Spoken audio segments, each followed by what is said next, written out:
Richard Grenell आ गया, ते छा गया। लेट अली शो यू के इस एपिसोड में आप सबको खुशामदीद। Do like, subscribe and share this content. Richard Grenell, ये नाम ले लेके मेरे ख्याल से अब लोग थक भी रहे होंगे, परेशान भी हो रहे होंगे। एक बार फिर पाकिस्तानी अफवाज का जो जुंता है, पाकिस्तान मिलिट्री जुंता के ऊपर उन्होंने एक डायरेक्ट वार किया है। और इस बार ईलॉन मस्क से कहा है कि पाकिस्तान को स्टारलिंक सैटेलाइट जो इंटरनेट फराहम कर रही है, सैटेलाइट्स के थ्रू सैकड़ों की तादाद में सैटेलाइट्स ईलॉन मस्क ने अपने स्टारलिंक के ऊपर पहुंचा दी हैं और वो दुनिया के अंदर एक डिवाइस के जरिए इंटरनेट प्रोवाइड कर रही हैं। और अब उस फहरिस्त में पाकिस्तान का नाम शामिल करने की दरख्वास्त भी रिचर्ड ग्रेनेल ने डाल दी है। अब आप जानते हैं कि किस तरीके से पाकिस्तान के अंदर इंटरनेट मजलिंग चल रही है, इंटरनेट को बंद किया जा रहा है, बंदिश है। साथ साथ ये चाइनीज फायरवॉल जो अरबों डॉलर की कॉस्ट के ऊपर लेके आई गई, उसने पूरी इंटरनेट इकोसिस्टम को, आपके इंफ्रास्ट्रक्चर को बिल्कुल बिठा के रख दिया। उसके बाद ये डिमांड्स थी बहुत सारे लोगों की डायरेक्टली इलॉन मस्क से, मगर इलॉन मस्क का लगता है पाकिस्तान के ऊपर एज सच फोकस नहीं है। इलॉन मस्क के अपने भी इश्यूज हैं ऑब्वियसली, जो हम देख रहे हैं कि जर्मनी के अंदर ये जो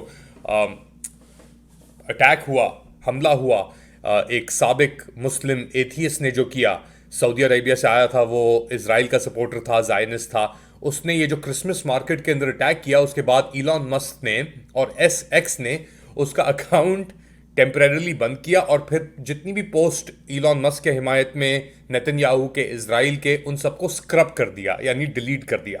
खैर, वो एक ऐसा मौजू है जिसके ऊपर हम ऑब्वियसली कवर भी कर रहे हैं, बात भी कर सकते हैं। मगर इस बार रिचर्ड ग्रेनेल ने आके बहुत ही हंगामा मचा दिया है एक तरीके से, और डायरेक्ट रिक्वेस्ट डाली है इलॉन मस्क से कि जी आप पाकिस्तान को भी फहरिस्त में डालें। अब रिचर्ड ग्रेनेल पिछले कुछ दिनों से, पिछले एक हफ्ते से बहुत ही ट्रेंडिंग टॉपिक चल रहा है पाकिस्तानी सोशल मीडिया के ऊपर, क्योंकि उन्होंने इतना प्रेशर डाला हुआ है आने से पहले ही, ये जो निज़ाम वक्त है जनरल आसिम मुनीर का, उसके ऊपर कि आपकी सोच होगी। और ना सिर्फ उनके ऊपर, जो उनके अहलकार और हिमायती हैं वो भी एक पैनिक मोड में आ गए हैं। और बात इस हद तक पहुंच गई थी कि जी ये तो जाली अकाउंट है जिसे ट्वीट्स हो रही हैं। एक खातून है शमा ने, जो वो मिलिट्री जुंता की एक अपना टुच्ची हैं, तो वो तो यहाँ तक गई इंस्टाग्राम के ऊपर, उन्होंने जाके रिचर्ड ग्रेनेल के पोस्ट के नीचे कहा कि आपका एक्स के ऊपर कोई आपको इम्पर्सनेट कर रहा है, प्लीज़ आप इसे रिपोर्ट करें। खैर, उसका तो जवाब नहीं आया, बट जवाब जो आ रहे हैं अब आहिस्ता आहिस्ता, रिचर्ड ग्रेनेल अलग लेवल पे लेके चले गए हैं कॉन्वर्सेशन को। पाकिस्तान के अंदर जो मूवमेंट चल रही है एक तरीके से, उसको लेकर, और पाकिस्तान के अंदर क्या हो रहा है, दबाव बढ़ रहा है हुकूमत के ऊपर। और एक कमेटी मीटिंग हुई है अब पीटीआई की तरफ से, तो उसके अंदर अच्छे लोग भी गए, असद कैसर भी थे और लोग भी थे, हामिद रजा और दीगर लोग थे मौजूद। तो उनका मौक़िफ़ सुनते हैं कि क्या हुआ इस कमेटी मीटिंग के अंदर, और फिर बात को आगे बढ़ाते हैं। जो हमारे असीर रहनुमा की रिहाई, सियासी कैदियों की रिहाई, हमारी जो जुडिशल कमीशन सीनियर जो जजेस है उसके मातहत जो है जुडिशल कमीशन, और जो हमारे पंजाब में हमारे लोगों के साथ जो जुल्म हो रहा है, हमको ऐसा रिलीफ मांग नहीं रहे जो मावराए आइन हो, मावराए दस्तूर हो, और हमको रिलीफ नहीं मांग रहे। हम बेसिकली फैक्ट फाइंडिंग चाहते हैं 9 मई की और 26 नवंबर की। हम जो हमारे पॉलिटिकल प्रिजनर्स हैं, जो हमारे सियासी कैदी हैं, जो हमारे कारकुनान हैं, हम उनके रिलीफ की बात कर रहे हैं। कौन से मुतालिबात रखे हुकूमत के सामने? मुतालिबात तो दो को बताए जाएंगे। अभी कुल्ली बातें हुई हैं जी सर, कुल्ली बातें हुई हैं कि खान साहब से कमेटी की मुलाकात कराई जाए, क्योंकि खान साहब लीडर है पीटीआई का। अगर पीटीआई के लोगों को ये जो कमेटी उन्होंने बनाई है, अगर मुलाकात की सहूलत फराम नहीं होगी तो कैसे बातचीत की जाएगी? दूसरा गुड जस्टिस शो करें, जो सियासी कैदी हैं, बेगुनाह जेलों में पड़े हुए, उनको छोड़े।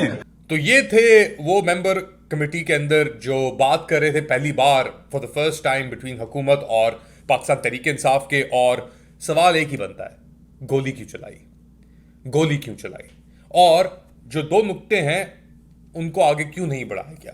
तो एक बहुत अहम पॉइंट है ऑब्वियसली ये पाकिस्तान तहरीक इंसाफ की तरफ से। और अब वो लग रहा है कि किसी गैर के अंदर आ रहे हैं कुछ उनके लोग, बेसिकली ये बातचीत कर रहे हैं कि क्या हो रहा है, क्या मुज़ाकरात हो रहे हैं, क्यों हो रहे हैं मुज़ाकरात, ऑब्वियसली एक इम्पॉर्टेंट डेवलपमेंट है।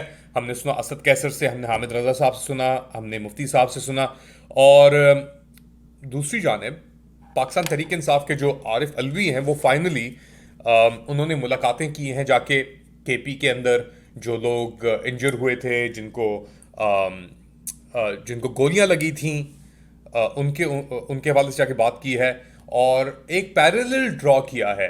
वो लोग जिन्होंने बेनज़ीर भुट्टो की असैसिनेशन हलाकत को कवर किया था, वो जानते हैं कि उनके मरने के फौरन बाद विद इन द आवर उस जगह को धो दिया गया था पानी से। सब सबूत जो थे वो मिटा दिए गए थे।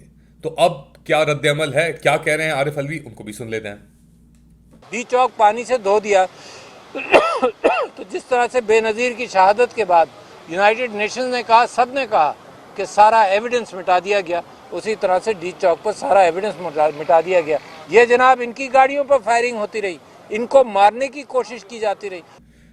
तो ये थे साबिक सदर आरिफ अलवी और ये कह रहे थे कि वही जो बेनज़ीर भुट्टो की कत्ल के ऊपर हुआ सबूत मिटा दिए गए, सड़कें धो दी गई रावलपिंडी की, वही इन्होंने इस्लामाबाद मैसेकर में किया, सड़कें धो दी गई।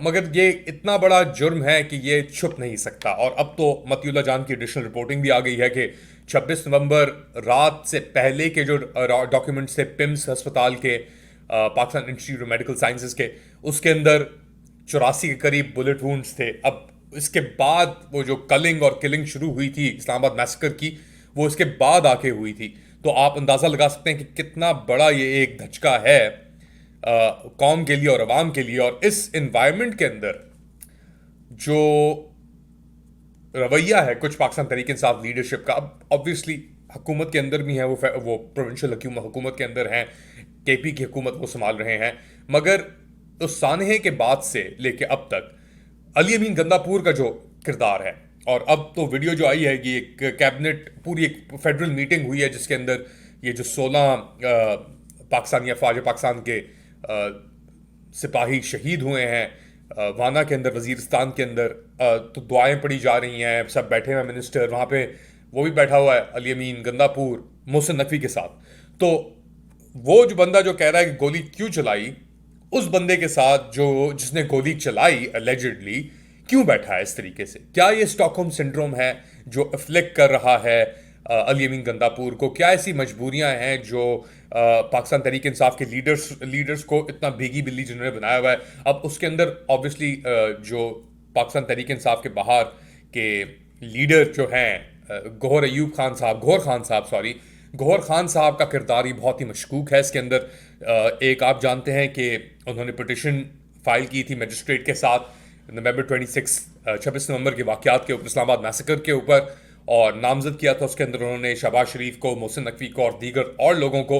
तो उसके बावजूद पेशियां नहीं हुई। वो कह रहे हैं हम थोड़ा टाइम दे रहे हैं, ये negotiations are only a delay tactic. आपको इस बात पे यकीन करना ज़रूरी है। और हुकूमत अब जो भी कर सकती है, निज़ाम, हुकूमत तो नहीं कह सकते, सिर्फ निज़ाम ही कह सकते हैं, ये जो कर सकती है अपनी सर्वाइवल के लिए, अपनी लॉन्जेविटी के लिए, अपने आप को किसी भी तरह इक़्तिदार में रखने के लिए ये हुकूमत करेगी, ये निज़ाम करेगा। कोई भी इतनी आसानी से अपना कमान नहीं छोड़ेगा। स्पेशली वो लोग जिन्होंने इतने बड़े बड़े जुर्म कर दिए हैं, कत्ल से लेकर, अफगाओं से लेकर, पता नहीं क्या क्या उन्होंने सिस्टम के साथ नहीं किया इस पिछले 2 साल के अंदर। आइन तबाह, अदलिया तबाह, मईशत तबाह, लोगों की जिंदगियां बर्बाद। तो इसके बाद आपके ख्याल से कोई बंदा छोड़ सकता है इतना सब कुछ करने के बाद? Absolutely not. और ये वो वाला एब्सोल्युटली नॉट नहीं है, ये वाला एब्सोल्युटली नॉट है। और ये लोग अभी तक अपना ट्रांसनेशनल रिप्रेशन जारी रखा हुआ इन लोगों ने। यूएई से खबरें आ रही हैं, आफ्ताब इकबाल, अब मेरे उनसे इख्तलाफात हों नहीं हो, तो वो अपनी जगह पे, मगर उनको यूएई के अंदर दुबई एयरपोर्ट पे अपेरेंटली डिटेन कर लिया गया है आईएसआई के डायरेक्टिव्स के ऊपर रिपोर्टेडली। तो बहुत सारी चीज़ें चल रही हैं ऑब्वियसली दुनिया के अंदर, और इनको हम आप तक पहुंचाने की कोशिश कर रहे हैं। अपना ख्याल रखिएगा। Do like, subscribe and share this content. अगली बार तक अल्लाह।